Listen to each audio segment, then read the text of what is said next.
How are we doing, everybody? Welcome to the Ravori Sports Conversation. Like and subscribe to all of our social media platforms.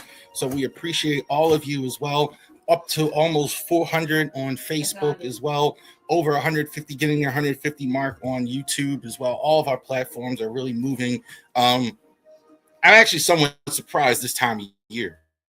That more people where there's no NFL going on.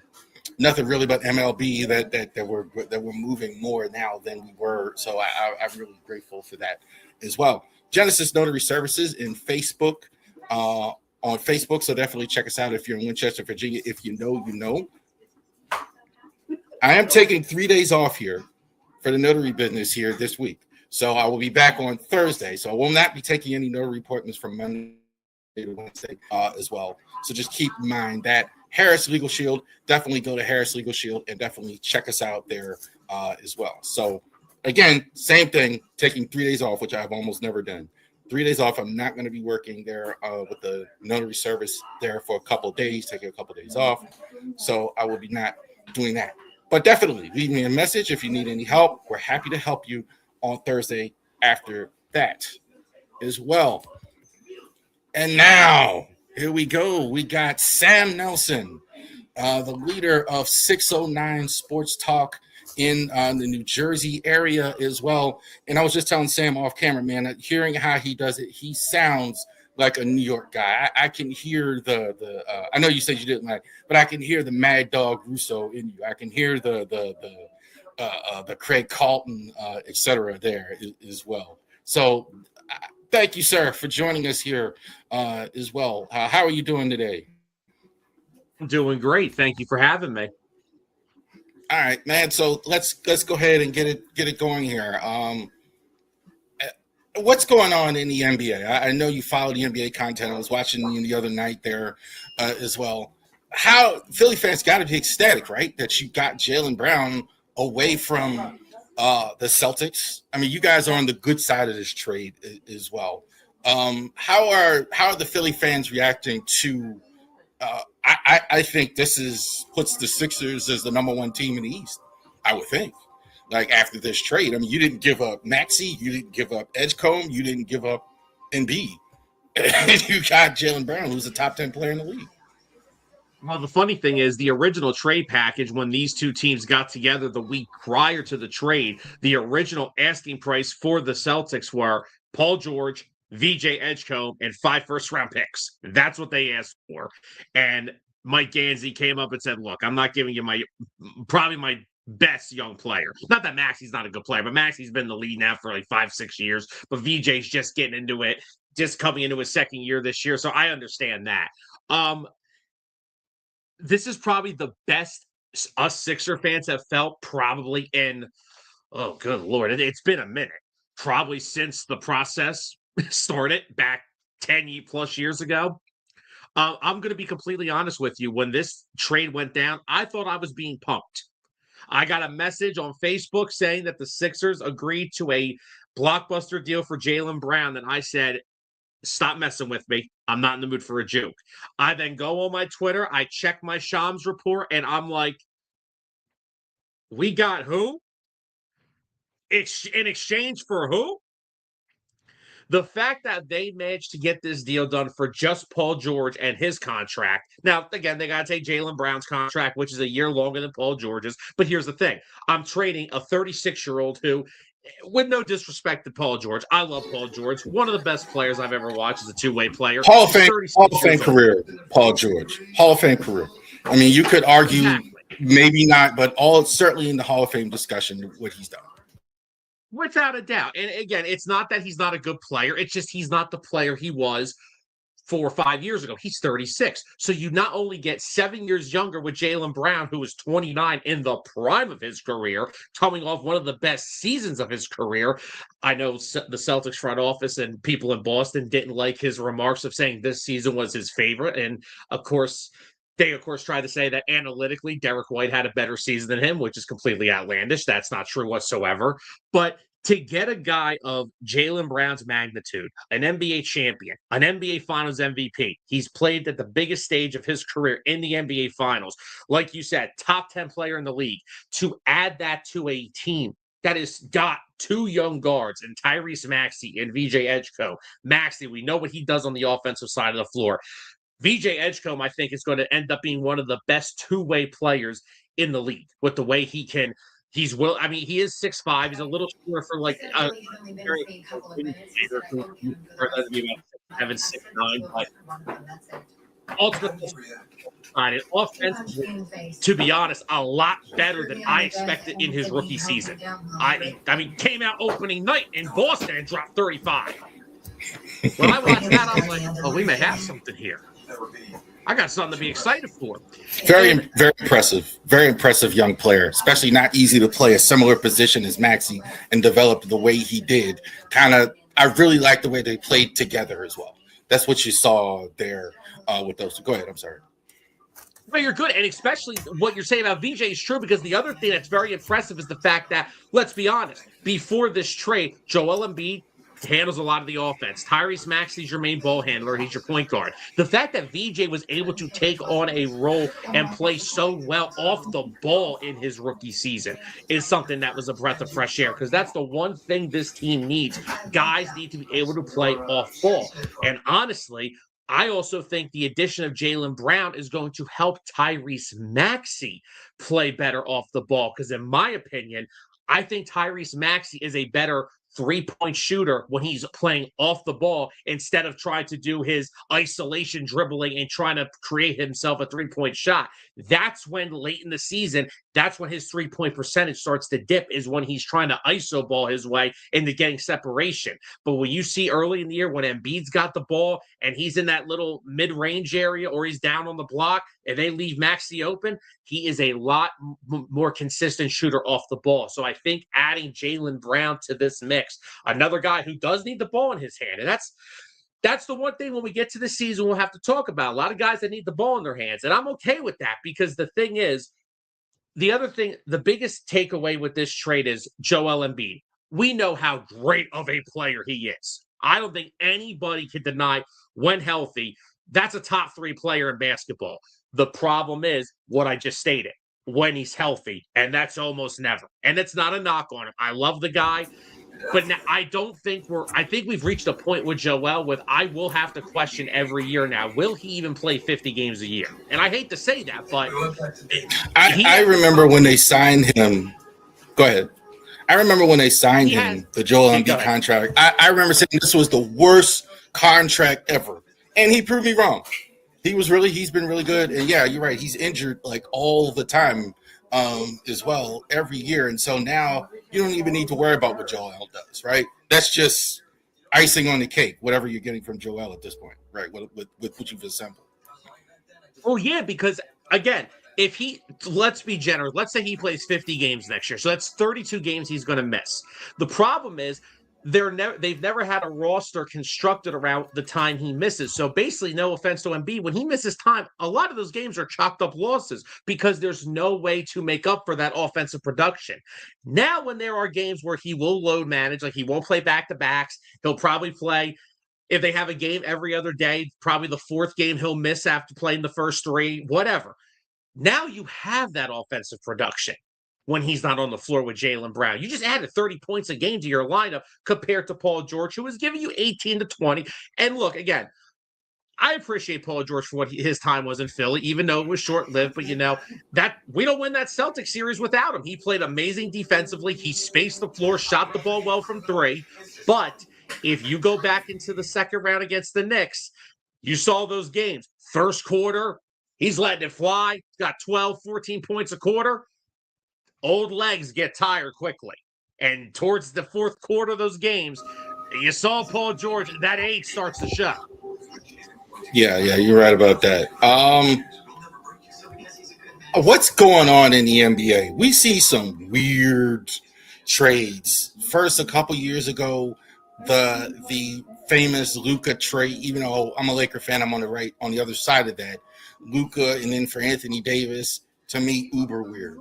You had the James Harden trade, I thought was kind of crazy. You give up what you gave up last year, the clear uber weird. Now you have this one here. What's going on? What were the Celtic? My dad was the biggest Celtic fan when he was alive. I'm sure he's up in heaven right now, just furious. Like they traded Jaylen Brown. What's going on in the league? Is it just money? Some people mentioned, I saw Rick Beaker talk about private equity and share. What's going on with these trades with that? Just doesn't make sense. To me, at least. It's a good question. I think it's a combination of two things. Number one, the way the NBA salary cap is now. Adam Silver said about 8-9 years ago, he wanted to eliminate the super team. Like we didn't need that the Golden State Warriors signing Kevin Durant happen again. We didn't need that. So now with the way they've put the aprons of hitting those first luxury tax levels, you cannot continue to have basically a bunch of max money players on your team. And if the Celtics, Brad Stevens said, one of the reasons they traded Jaylen Brown is if they would have kept him, he would have been extension eligible again. And guess what? Him and Jason Tatum would have been taking up 70. I'm going to say that again, 70% of their cap space. So I think it's a combination of teams not wanting to have to go through that. Now, Philly's clearly going to go through it. Maxey's on a max deal, Embiid's on a max deal, and now Jaylen Brown. And by the way, for people that will ask, do I think the Sixers should give Jaylen Brown that extension? Abso-freaking-lutely. If he plays like the way he's been playing, why wouldn't I? But I think it's a combination of that. And I think there's just some teams that are realizing that the way their teams have been structured, they're just not good enough. Like the Clippers.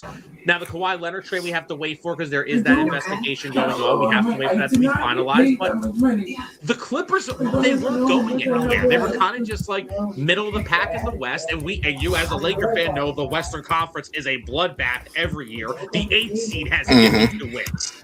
So it's just a combination of like the way the salary cap is, and some teams just realizing, hey, we're really not as close to this thing as we think we are.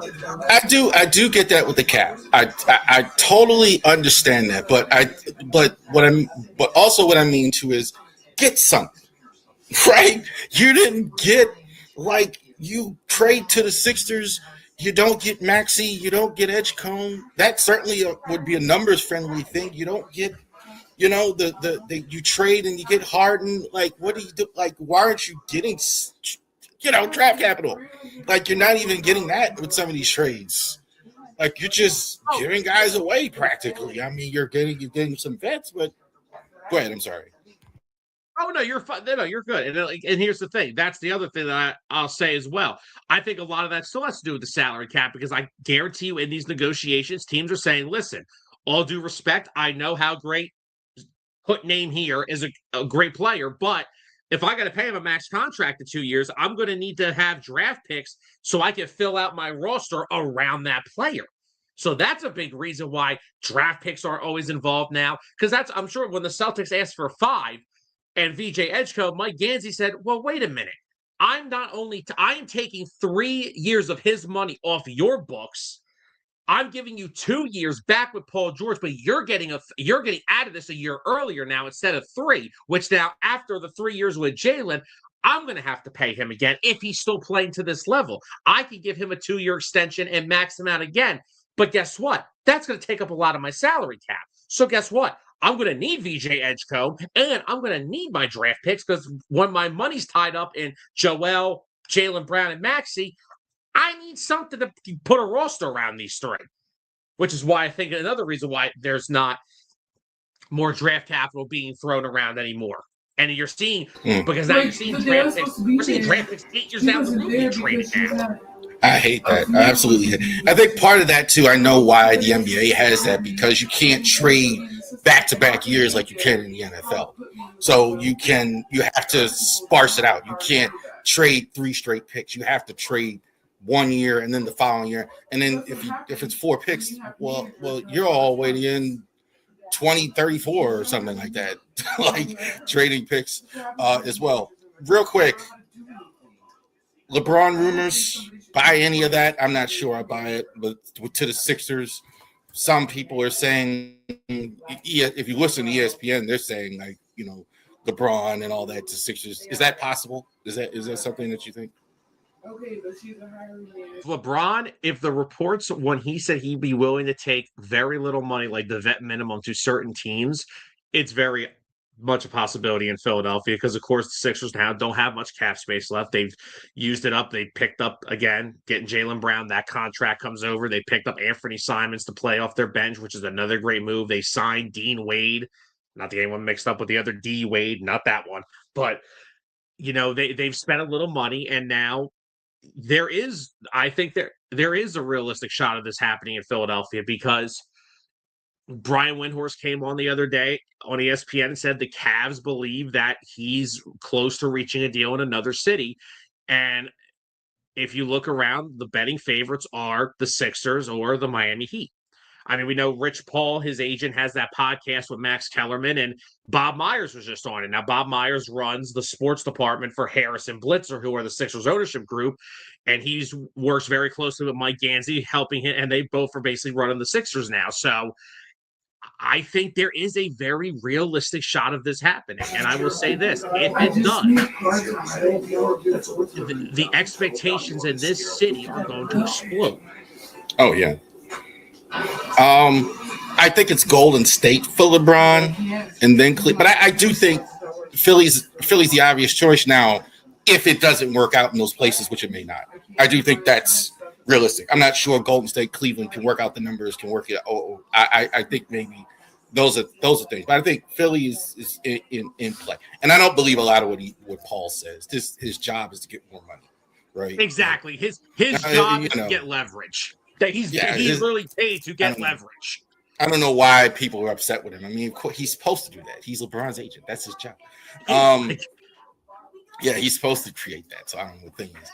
NFL. Let's talk about the Philadelphia Eagles. I saw your show about the gridiron, Birds of the Gridiron as well.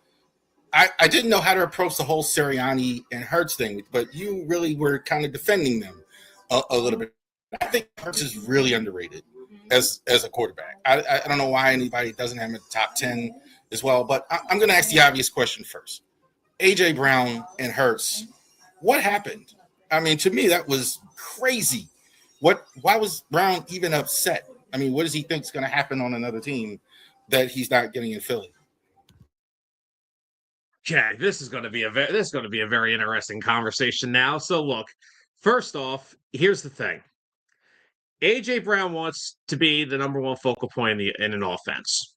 I understand that. I get that. You're paid to be that. What A.J. Brown doesn't understand that you can only throw the football to one person so many times until teams start realizing it.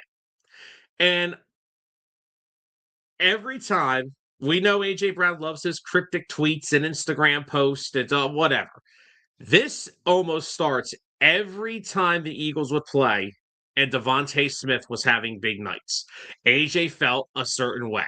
I don't know if there was jealousy. I don't know if that is what caused this whole situation. There are rumors on why him and Jalen's relationship off the field kind of got sour. I'm not going to talk about those because, again, in the world we live in with social media, you don't know what's true. So I'm just going to stick it solely between the lines on the football field with these two. AJ wanted to be the sole option on offense. And he could not get through the fact that there are other mouths to feed. Dallas Goedert, who last year led the NFL, was tied for the lead in touchdowns by a tight end, with him and Trey McBride each had 11. Saquon, just coming off a 2,000-yard season. Probably the biggest reason they won that freaking Super Bowl, outside of Vic Fangio's defense playing out of their minds in the Super Bowl. But Saquon Barkley was that difference maker. He brought that offense a whole new, and don't get me wrong, under Nick Sirianni, we have had very good seasons running the football. Miles Sanders had the best year of his career in 2022 when we got to the Super Bowl and lost to the Chiefs. Even in 2023, when our offense struggled, DeAndre Swift, who barely was a 1,000-yard rusher in Detroit, was a Pro Bowler that year in Nick Sirianni's run scheme. And then, of course, Saquon comes over. We already knew the talent that he was when he was healthy in New York, but then he comes over here, plays with what was the best O-line in football, with a better offense, and just went absolutely insane. So I think AJ, at least on the field, like I said, off the field, I'm not going to comment on it because it's not I'm not going to act like I know things that I don't. I think a lot of it had to just do with AJ just couldn't fathom with the fact that there's more mouths to feed than just him. And I've always said this as an Eagles fan, and I just want to make sure I don't say this and make it sound the wrong way. AJ Brown is a physical specimen. He is a freak of nature athlete. He's built like a freaking. He's like a tight end in a wide receiver's body. He's a freak of nature. But I always said AJ Brown is the most feared player on the Eagles. I still think as a wide receiver, I think Devontae Smith is a more talented wide receiver. You just wanted to help people. Was it more personal than even? And we don't know. I'm agree with you. We don't want to get sued here because we don't know exactly what happened, like behind the scenes. A lot more than just football with these two, right? But was this more personal than business? I don't understand why anybody's mad at Hurts. Hurts has done nothing but win since he's been there. So I kind of don't get the narrative either, like what Hurts either. So go ahead. Here's what I'll tell you about the national narrative with my quarterback.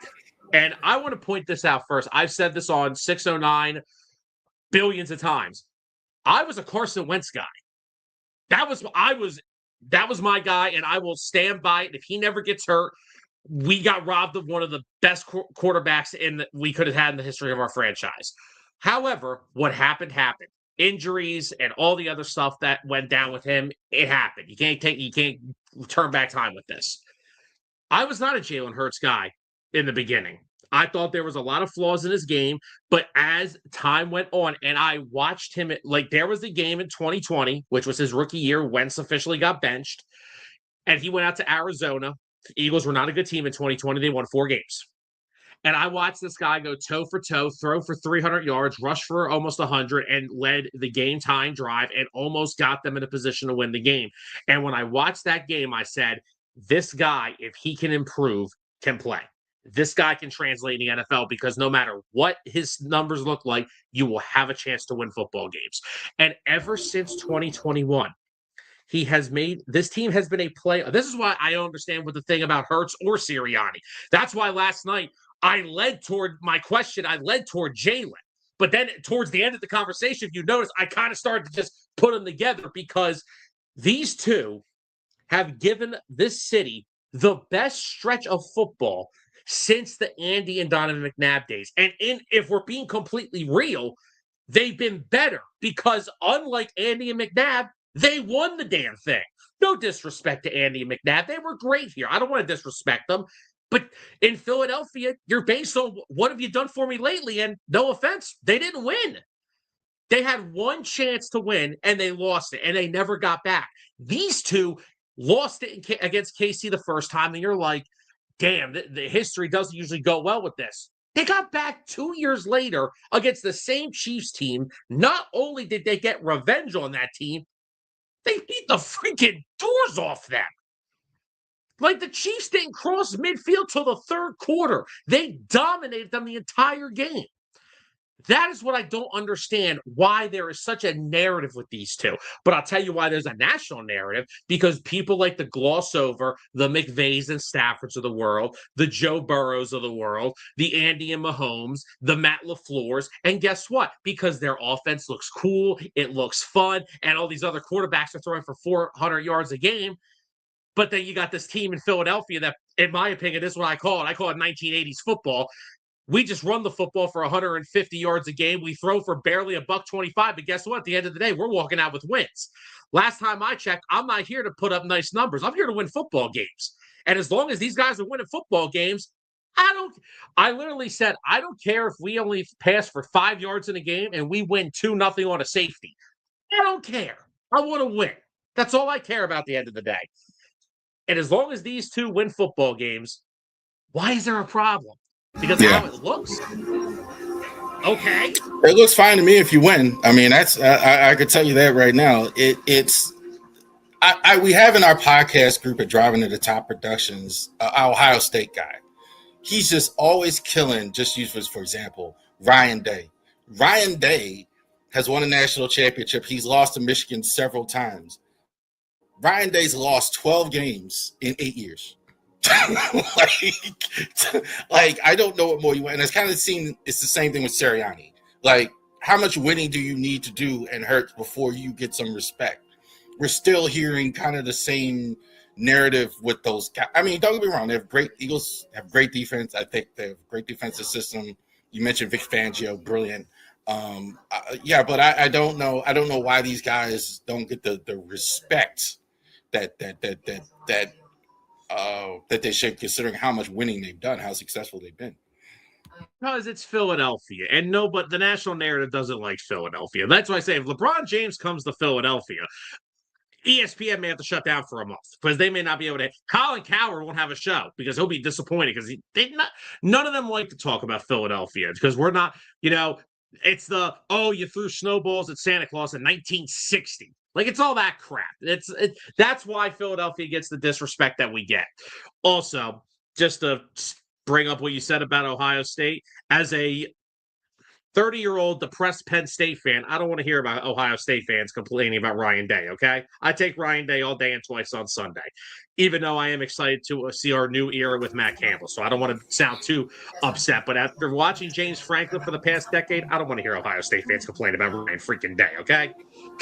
Oh, or be a Maryland Terps fan and long for the guy that you guys got rid of. All I heard all last season is why don't we have James Franklin back, who was here before, as a Terps coach? But yeah, Ryan. I mean, it's the Ryan Day thing. That's just crazy. I don't see how you can win all the time and still be angry.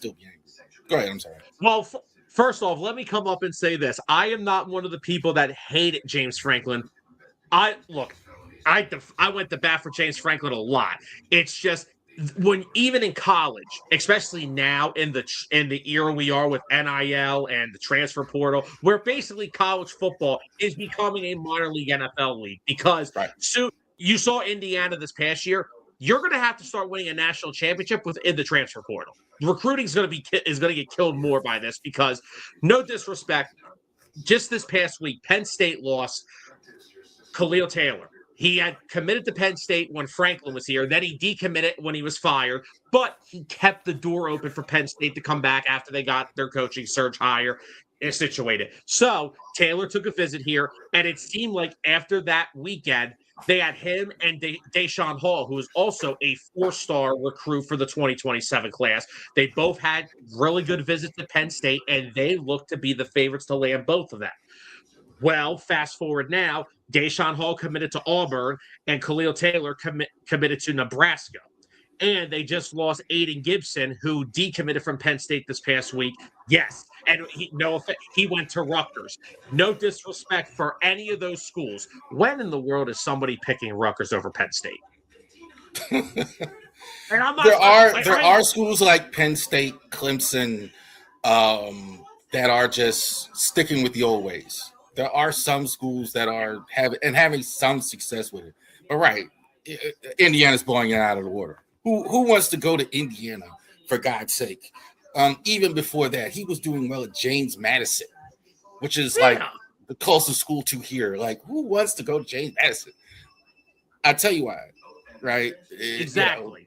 Yeah, exactly. So that's what it is. So again, tradition and all that is something different here. Your Phillies are doing well this year. A bit of a slow start as well. I told you, we were talking about it off camera. Some of my favorite players, not Orioles, Bryce Harper, have always been. I don't see how you don't love baseball and you don't love Bryce Harper and Kyle Schwarber. This has been the most stable franchise in MLB. That's over the last 8-9 years. A good Phillies team. I think we've had it, even though they did go ahead and get rid of their manager earlier this year. What do you think the outcome is for the Phillies? A really good team so far. See, here's the problem with the Phillies, and I will say this: that I'll start this off with a little small personal story. Baseball always was my first sport that I loved. When my grandfather was alive, I tell this story to everybody. When I was born on May 9th, 1996. I was brought home on Mother's Day. Did my mother come home and spend time with her newborn? No. You know where I was? I was at my grandfather's left arm watching a Phillies game. My mother told me that story from the day I was old enough to understand it. I've been watching baseball since I came out the womb, basically. And because of the love for the game that my grandfather had and that I had, we always were closer because of it. And the Phillies have always held a special place in my heart strictly because of my grandfather. He bought me season tickets when I was a teenager, right after they won the '08 World Series. We went to games. We watched every game we could on the television together. And this team over the past 4 to 5 years has been one of the mainstays in the National League. The problem is with this team is the last 4 Octobers, the offense goes cold every time. It happened in the World Series in 22. They had that big game 3 where they tied the record for home runs in a game. They got no hit in game 4, and then they couldn't score runs for the rest of the series. 2023, NLCS against Arizona. They're up 3-2, 2 games in Philly to win this thing. Offense goes cold. Play the Mets. Offense went cold outside of Bryce Harper and Nick Castellanos that year. Last year, nobody hit consistently. Some guys had a good game here. Schwarber had the big game. I think it was a game 3 in LA where I think he got 2 in that game off of Yamamoto. So, but again, they didn't consistently hit. And then, of course, the Kirkring thing, throwing the ball to home plate, all that. Yeah, that's something I don't want to have to remind myself of. But they are a good team. They have their flaws. Like Kyle Schwarber and Bryce Harper, if they weren't on this team, it's probably one of the worst teams in baseball because they have been carrying this lineup all season. Christopher Sanchez, Zach Wheeler, they have been one of the best 1-2 punches you could find in starting pitchers in baseball this year. Add Jesus Luzardo, what he's done over the past month. I mean, he was just named an all-star for a reason, and he's had a really good stretch down the stretch of the first half of the season. But the other problem is in baseball, to win, you have to have at least 4 quality starters. We have 3. And our bullpen is not strong enough to be throwing bullpen games in the playoffs. I don't think any team should go into the postseason throwing bullpen games because that's how you stretch out everybody and get everyone exhausted by the NLCS if you make it that far. But they have a back end of the rotation problem. Andrew Painter, the young kid, already back at AAA, he's still getting wrecked. He gave up 7 runs at AAA last night. It seems like too they have this every year. Like the back end of the the bullpen is kind of like their bug up. Like even in these good years offensively and all that, the Phillies kind of don't have it at the. That's kind of the weakness. It seems like over and over for them, even when they brought in guys. Yeah, I mean, look, this year, the last year and a half's been better since they got Johan Duran from the Twins. I mean, God, Lord, you want to talk about one of the best closers in baseball. I mean, guy's got 23 saves in the first half. His ERA is under 2. His ERA in save situations is under 1. He's been tremendous. Orion Kirkring, I know I brought up the whole incident with the Dodgers last year, but this year, he's probably been one of their most dependable relievers. The problem is that's also an issue because Brad Keller, who they signed from the Cubs, he's been very up and down. I mean, he's been on the IL for the past few weeks with a forearm injury, so hopefully they'll get him back. Hopefully, mechanically, he's fixed whatever he's gone through early in the season and is able to bounce back in the second half. The decline from Jose Alvarado has killed this team because going into the season, they traded Matt Strahm to the Royals for Jonathan Bolden. Now, Jonathan Bolden's actually been very good. His ERA is around 3.2, throws 98 effortlessly. Came in the other night against the Reds. Kirkering literally walked the bases loaded. So he comes in with 2 outs, and Eugenio Suarez is at the plate. Dude just hit 50 homers last year.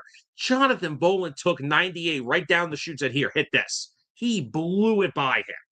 So Matt Strahm's already gone in Kansas City. That's one of your best lefties in your pen over the past 3 years. Tanner Banks, who had a really good year last year, has been getting rocked. ERA's over 6. So Jose Alvarado going into the season, you needed him to be the Jose Alvarado you thought he was. He is no longer that guy. He is supposed to be, him and Keller are supposed to be your combination in the 8th inning, depending on matchups. Right. I don't trust Alvarado coming in the 6th inning. I don't know who the bullpen has been an issue outside of Johan Duran and Orion Kirkering some days. Some days Kirkering still has his moments, but if you would have told me going into the All-Star break that Jonathan Bolden would be my second best reliever, that's probably a big issue. The Phillies seem like a team to me also too. It's the national media will like, because everything is there. They have they have your star, they have their this, but they seem to be missing that little extra intangible, the little things, like you said, going cold in the playoffs as well. Can't be um, on the margins, not as good. You know what I'm saying? Like the Oh, Rays, like you said, Rays, for example. Rays are very good on the margins. Cubs are very good on the margins. Well, like that, they don't seem to be great there. Like just a little feeling, just a little thing. Like despite all their firepower, is that accurate when you look at the Phillies? oh God, where do I start? They're not good on the margins because let's be real, they're paying two guys, Nick Castellanos and Taijuan Walker, this year to not play for them. Taijuan Walker was supposed to be that back end starter for the past 4 to 5 years to help solidify the rotation. That was a miss. The only reason I don't give Dave Dombrowski full credit for the Johan Duran trade is because he attempted to fix the back end of the bullpen with Jordan Romano, whose ERA was over 8 last season with the Phillies, then signed with the Angels, and then his ERA was back over 8 and he got released. That was his attempt to fix the bullpen first, not trade for Johan Duran. That's not a trade I give him the most credit for. That's a common sense move because if you don't trade for him, we ain't got nothing back there. But this team has been looking for a right-handed hitter to protect this lineup for 4 years now. They tried Whit Merrifield. That failed. They tried Austin Hayes. That failed. They tried Harrison Bader. He actually played well. They chose not to re-sign him. They signed Max Kepler last year, who Max Kepler was taking PEDs last year and was still bad.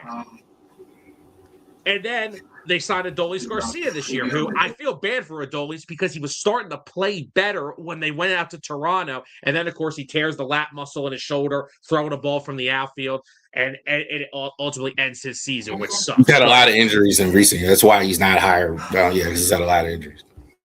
Yes, he was dealing with injuries in Texas, and I was hoping about 3 weeks before that injury, he started hitting the ball better. He was hitting some balls out of the park and doing nice old bat flips. I'm like, okay, maybe. I'm not saying I'm getting 2023 Texas Rangers ALCS MVP, but if I can get something a little under that, I'm cool. Then I can go into the playoffs with a fearful lineup. But the problem is this year now, the starting rotation I'm not worried about. Even with Aaron Nola as your 4, I'm not too worried. I think the bullpen will hopefully figure it out. Outside of Kyle Schwarber and Bryce Harper, and this year Brandon Marsh, who has had a sensational first half of the season, that lineup is concerning. Trey Turner is not playing the same that he was last year. He was the batting champion in the National League last year. He's not hitting. His fielding is dreadful. That's another big issue with the Phillies. Their fielding is terrible. They're not a great fielding team. But outside of that, in the playoffs, what you need. Guys got to get on base. Guys got to drive in runs with 2 outs. Who's doing the damage if your name isn't Kyle Schwarber, Bryce Harper, or Brandon Marsh? Like, who's doing it? Where's the production going to come from? And the other truth is the biggest problem that y'all have in the National League is the Dodgers are there. Like the Dodgers are just. I mean, I don't know what anybody does against the Dodgers. I mean, they even this year have guys that aren't even playing particularly well, and it hasn't mattered. I mean, Betts has struggled. Tucker has struggled. Even Ohtani, like slower. Even and he's doing nothing. Ohtani's kind of back on track now, but like even slow start for him doesn't matter. Pages, Muncy, etc. You know, I don't know. It's just I think that's a big problem as well. One last question about that, kind of leading into that, the Dodgers lockout coming in baseball 2027. I'm pretty convinced we're going to have a lockout here. I think a lot of fans, I think, unfairly mad at the Dodgers, in my opinion, for that. What do you think happens with the lockout? Well, me and Dustin Reese, who is my co-host on Hitting Home, which is our baseball show every Wednesday night, and we've been talking. We give people weekly updates when MLB or the MLBPA proposes something new, and just from the way negotiations have gone, there is a very big. Because here's the thing: I know people keep.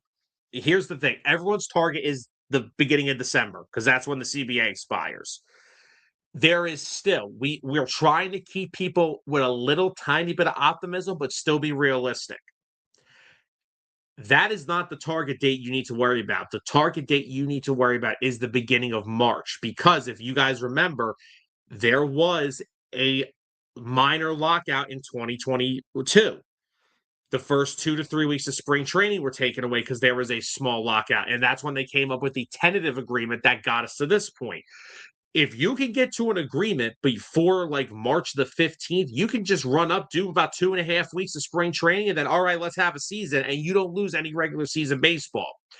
So December, the first week of December is not the concern. It's if we're in the March and there's no ground being made up, because once you get past March 15th, then you're losing games. However, Dustin and I have talked about this on Hitting Home every week since we started. And we started hitting home in February. As soon as the football season ended, we started hitting home. And we have been talking about this week in and week out. We do not currently see a scenario where we do not miss games. There is going to be missed baseball next year. Unfortunately, I would love to be optimistic and say, hey, maybe it's only going to be a few weeks. There is a high chance that we don't have a season next year because they are just that far apart. The owners want to cap the sport. And again, we could say this too. If I was a baseball player and I was being told, oh yeah, we're going to put a cap on the money you guys make, I would tell them to go kick a bag of bricks without shoes on. Because why would I want you to cap the money I can make? I mean, I could have a chance now. Ohtani signed for $70 million a year. Now we're going to get capped? No. So, I've actually never kicked a bag of bricks without shoes on. I'm sure that would hurt. So I've never actually done that. The other concern I think with what we're going to see, I remember in 2022. I'm glad you mentioned that there was a big signing fury right before this. Because they knew a lockout was possibly coming. So there was a lot of guys signing early with this. I think this time around, you won't see that because you're worried about the cap. I think a lot of the high-end teams are very concerned, hey, we may have to get rid of Tucker or Schwarber or whatever because the cap says we can't keep him if there is a cap. So I do think this is going to be war here longer as well. I think there's a very good chance we don't have a season this season. Not only that, look at the kids that are like Connor Griffin in Pittsburgh who just got called up, Kevin McGonigal, the kid in St. Louis getting these 8-9 year extensions now. They're locking these kids up, so they're saying, hey, look, if there's a lockout and we have a new cap or something, let's get this contract in so they'll have to grandfather those contracts into this. So get your money so you don't get screwed in the future because Samuel Basallo in Baltimore, same thing, 8-year deal. Yeah, go ahead. I'm sorry. No, you're good. That exactly my point. Teams are locking up their young talent now, so this whole thing doesn't become a complete SHIT show. I'm not going to say it live. I'm not going to say it because I don't want to be but that's what it's turning into. This is turning into a freaking crapshoot. And there have been some proposals that have made sense. Of course, they threw the cap out there to the players. The players said no. And then the couple things that the Major League Baseball has proposed over the past few weeks that we talked about a few weeks ago, contract lengths. That if you are a free agent going from one team to another, you can only sign a max contract up to 5 years. And if you are going to be a free agent, but you choose to stay with your team, you can take a 6-year deal. I, for one, actually do not hate the idea of that because I'm sorry. No disrespect to these guys. The Phillies have Trey Turner signed until he's 38 years old. Is Trey Turner going to be playing shortstop until he's 38 years old? No. I'm actually in the minority opinion in that I'm fine with long-term deals for players. I think it's fine. If teams want to do it, then I think that's fine. The market shifts, and I think it is. It's not. It's better for players like Trey Turner. I mean, you look at you talk about Trey Turner being worth it. I mean, Bogarts in San Diego. I mean, my goodness, he's already declining. I think they've got him for another 5 or 6 more years, something like that. That's again, in most cases, like Bryce Harper's one, that worked out obviously. 13. What was that? A 13-year deal he had, or something like that, or yep. Some along those lines, like in some cases it will, like Otani, no brainer. But if players can get it, I'm more for it. There's the money's there in baseball. But cry me a Yes. river with these owners saying that they don't need. I mean, just cry me a river. David Rubenstein, the owner of the Orioles, is worth almost $1 trillion. What do you mean you can't? And that is the one thing that we have always said on Hitting Home about this is because I know what the Dodgers have done. I understand that not every team can take a Shohei Ohtani and defer $68 million a year to him. I understand that. But for teams like the Pirates, who are basically 5 years down the road are admitting, oh, yeah, we won't be able to pay Paul Skeens because he's not going to want to stay here because we can't field a team. You're telling me, here's what this MLB negotiation period has been for me. You either feel bad for billionaire owners or you feel bad for millionaire players. I don't feel bad for either of you guys. To me, you're all greedy. I don't want to hear it. You guys make more in one day than I make in my whole life, than I'll make in my whole week. So I don't want to hear these guys talk about money. But it's like the Tampa Bay Rays. They field a good team almost every couple of years. Maybe they have like one or two like down years. They're still a good team. And Junior Caminero, what are they going to pay him? No, we can't afford him. You can't afford him. The guy's one of the best third basemen in baseball. You can't afford him? You're a baseball team. What, you have no money? And that's because owners like to pocket the revenue share. Instead of spending it to make the team better, they'll just pocket the revenue and just call it a day. And that's why. But then they'll be the ones, oh, no one's coming out to my ballpark. Well, yeah, no, duh. Why is that? The tickets are so expensive. That's a whole nother thing. Like, again, that's a whole nother subject we could go down the road here. But I do want to talk to the people out here about you, Sam, and what you've done. 609 Sports Talk. You are. I could see it. I could tell the difference. I'm not going to say on the other side of this, but I could tell the ones that are. You mentioned how like FAN got on your nerves, IIP got on your nerves, but I could tell content creators who are. I don't want to use the word propped up, but I can tell the ones that are really grinding. And I've seen that in you right away. You're all sweat elbows, sweat equity doing what you're doing as well. Why did you start this venture here? And you said it's been 2022. Is that right? Did I hear that right? 2020? You started it. Go ahead. Well, here, I'll give you the little backstory to it. This 609 originally started right in the middle of COVID in 2020. Now, unfortunately, and I'll bring up some personal things with this. I knew at a very young age that me becoming an athlete was not going to happen. I can tell you that right now. Me becoming an athlete was never going to happen. So me too, buddy.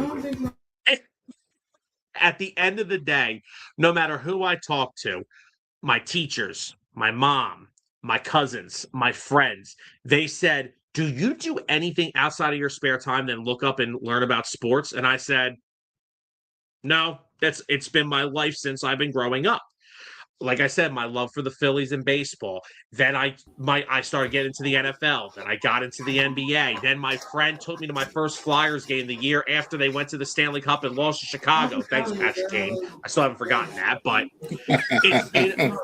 it's been my life. And people say you know so much. And at the end of the day, what inspired me was another company that is right down in South Jersey in the Philadelphia market.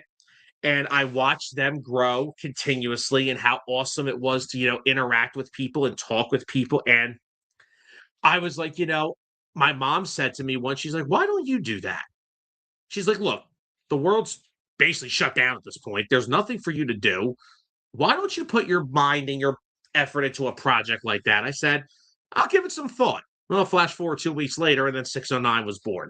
And started out doing shows in my dining room.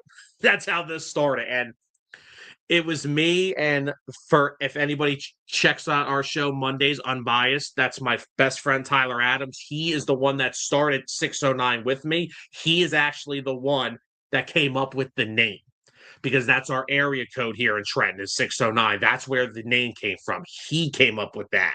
So for one, I'm a humble person. I wouldn't have this if it weren't for him.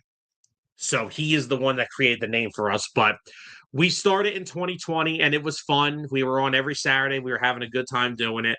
Unfortunately, about 2 to 3 months into my journey doing this, my mother passed away. And that took a very big toll on my life because in my life, I grew up with my mother and my grandparents. I have no issue with putting this out there to the people. I like to be honest with people. I grew up with in a single parent home. My mother and my two grandparents raised me. And so my grandfather, who I talked about earlier, was like my father figure. I lost him when I was 18, my senior year of high school. And then I lost my mom in 2020. And after a while, Was it all COVID? that took, Not to interrupt no, too much. I'm no, you're sorry. fine. No, no, yeah, I didn't. It was not. My mom was right in the middle of COVID, but she luckily it was not because of COVID. She fell, she damaged her spine, and she had surgery. But my mom had a lot of other underlying health issues, and her body couldn't take it, and it just the complications from it just were too much for her. So I lost my mom in August of 2020. And then I still did 609 for a couple of months, but the toll that took on me, just I couldn't, I had no strength left to do 609 for a while. So I did shut it down from about October of 2020 till about March of 2022. I was done. I spent a year and a half just trying to fix myself, get myself in a better state of mind after all that happened. And then, we always kept our social media stuff, our Facebook page and all that was still there. And Tyler's like, we still want to do something with this. I said, absolutely. And then this is a very long story, so I apologize for the length of it. No, this is interesting. No, go ahead. We came back in March of 2022. And then we were thinking about, we got a whole new. I took the whole spare room in my home because this is my personal room where my setup is.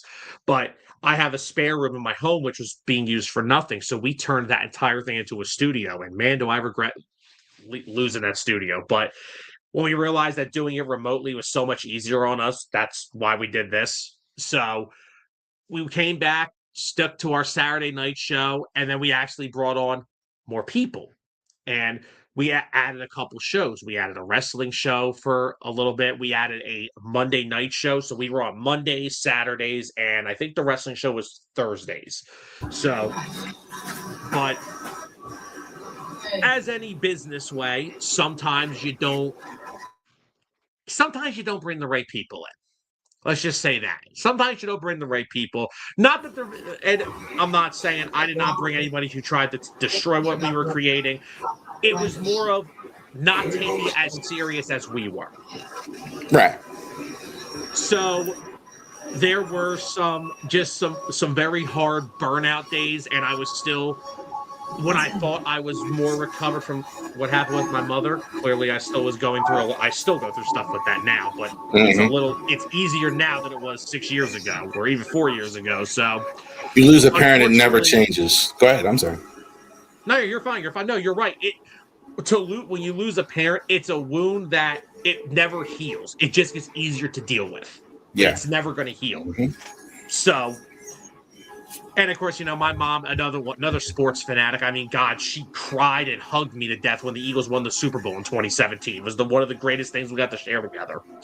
So unfortunately, in 2023, I suffered complete content burnout. And there was we had a wrestling show, and I just sat there and I was like, yeah, I'm not my two best friends looked at me because the wrestling show was Tyler, myself, and one of our other best friends, and they both looked at me and I said, I don't know if I I am actually more happy when this was over than doing the show. So unfortunately 609 went away again because of me burning it myself completely out. I was working so hard, so focused, and I didn't know how to take time for myself and kind of get myself into a state of mind where I was good and I could still do this. So I hear you. Once again, been there. September 23, I shut it down. We had to shut it down again. Then we started realizing about doing things remotely. And then, funny enough, after a while, after a few months, I felt the niche to get back into talking about sports again. And once again, Tyler, my co-host and best friend, said to me, I'm still with you. Whatever you want to do. We actually started something. This is actually a Birds of the Gridiron story. Birds of the Gridiron actually was its own separate podcast. We started that up. We went away from 609 because I needed time. It's almost like it's like wrestling with CM Punk. He didn't go back to WWE first. He went to AEW. He needed time to heal from the wounds, right? So Birds of the Gridiron had its own Facebook page. We had a YouTube channel for it, and we just strictly came back on Monday nights at 5:30, which was our original start time, talking about the Eagles, and that was it. It was because it wasn't overwhelming for me. I was able to just talk about the Eagles. The shows were like an hour long. We were doing them remotely. We weren't doing studio shows anymore, which, as cool as my studio was, and I will say it was one of the best in my opinion, having to rely on, because the one thing, all my co-hosts we were all within 5 minutes of each other, and as cool as that is, still having to worry about everyone showing up and this and that, it gets to be kind of much. So me and Tyler just came back doing the Birds thing, and it was fun. And then as the off season went on for the Eagles, now this was the year before, this was the off season of 2024, right before they won the Super Bowl, the most recent time. And I'm sitting there and I'm thinking of Birds topics, and I'm putting stuff together for each show, but I'm sitting here like, damn, I really don't have much for this week. And like, so we would consider like once every week, like maybe we'll take this week off because it's like I don't have much. And I'm like, damn, a one team exclusive show. Not only is that kind of difficult, I'm also not too far away from a lot of other Eagles content creators. I'm in it's a watered down market for where I'm at because I'm not far from Philadelphia. So I'm like, you know what? In New Jersey, like you said, we are basically the suburbs for New York and Philadelphia, yes. But people need to understand New Jersey, we don't have a lot in terms of sports. We have the Devils in the NHL. That's it. They took the Nets, they took them from us and put them in Brooklyn. We don't got baseball. I mean, yeah, we in New Jersey, we don't have baseball. We have Philadelphia, New York, yes, but same thing for the NFL. We have New York, Philadelphia. So, but from my time growing up in the state of New Jersey, what I've realized is we got a lot of other fans in this state. I got Cowboy fans that I know. I got guys that are Eagles fans that they're also they're Detroit. My one friend's a freaking Eagles fan. He's a Detroit Tigers fan and a Red Wings fan. And then he's a Sixers fan. Make sense. But like there's a lot, and I know people that are Chiefs fans here. I know people that are Bulls fans. I know the market in New Jersey is kind of weird because we don't have our own sports team. So you kind of have to branch out to pick what you want, Philly, New York, or something different.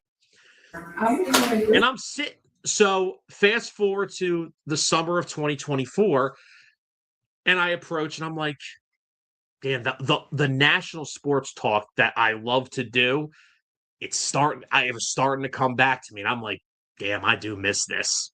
So in August, we had been off from Birds of the Gridiron for the whole month of July because we had just some personal things, some vacations planned. We couldn't be out there consistently. So we took about the month of July off. So through that month of July, though, we secretly planned the relaunch of 609 Sports Talk.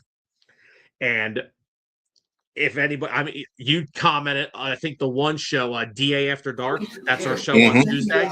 That is actually George, who is the host of that show. That is my best friend who lives in Ohio, who I met because 609 once came up in his Facebook mentions as something he may have liked. We've been best friends ever since. That was back in 2023. We've been best friends ever since. Right. And like that show, George lives in Ohio. Our other co-host on that, Zolt, who comes in later on, lives in Michigan, and I'm in New Jersey. So we got a lot of coverage out there.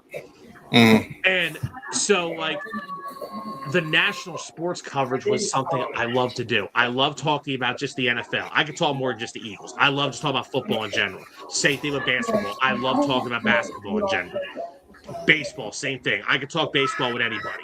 And of course, Birds of the Gridiron, we brought over to be like our Friday night show because we still do have a heavy dose of Eagle fans in our fan base. So we decided to bring that over as our off-season NFL show. Now, during the NFL season, we actually have a different show on Fridays. When football season kicks back off, Birds of the Gridiron will be going away. We have a show on Friday called the Friday Night Gridiron Picks, which is going to be, we will give our predictions for each NFL game that weekend. So that's like an hour-long show. We give all our picks. And if college has some really big matchups, like big ranked opponents going head-to-head, we'll preview those as well. So Texas, Ohio State, or Oklahoma, Michigan early in the season this year, right? Stuff like that. Yeah, and I'll pick Michigan every time because I hate Ohio State, but that's just my personal vendetta.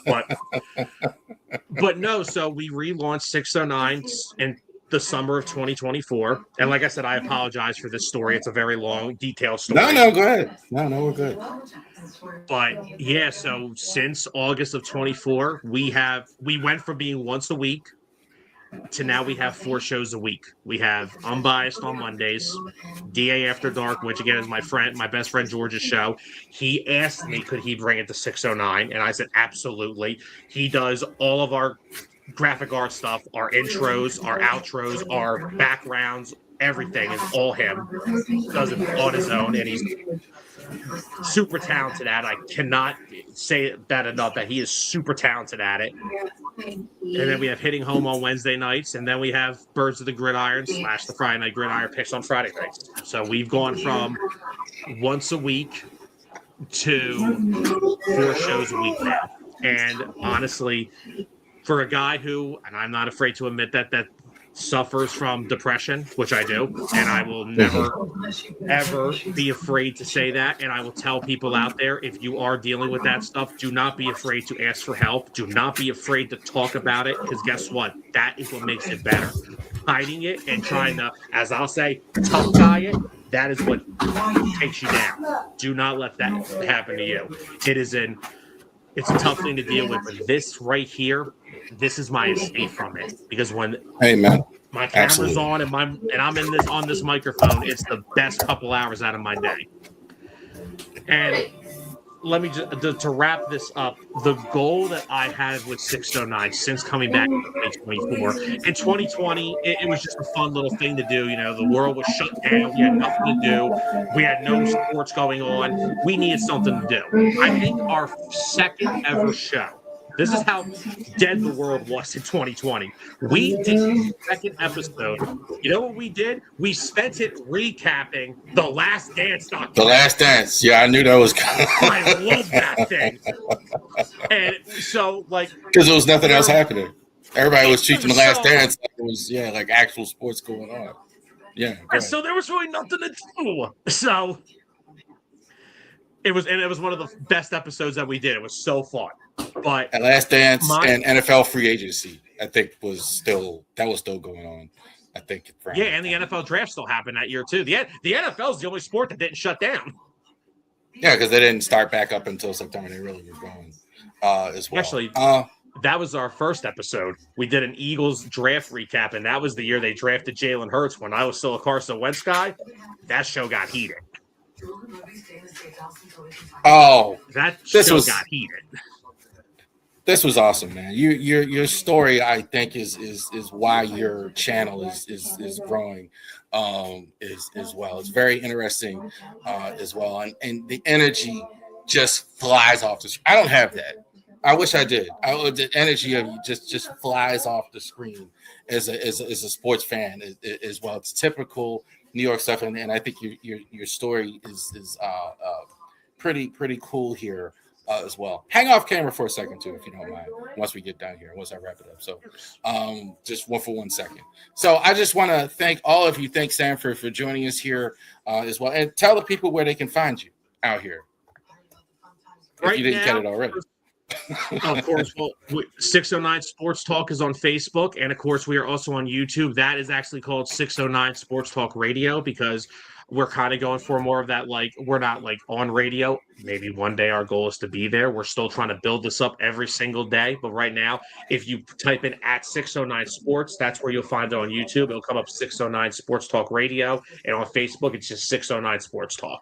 So that's where you can find us. And just real quickly, before we end this, I want to say that our goal is to give sports fans their voice back. Because I'm sorry, national headliners, they are rage bait, clickbait. What can I say today so people will listen to me? It ain't about accuracy, and that's what I can't stand. Am I the flashiest person when it comes to content? No, but the one thing you can always we always pride ourselves on: accuracy. That's what we're trying to do here. All right, thank you, sir, and thank you very much for calling for joining us here with the Ravori Sports Podcast. Like and subscribe. You guys have a great day.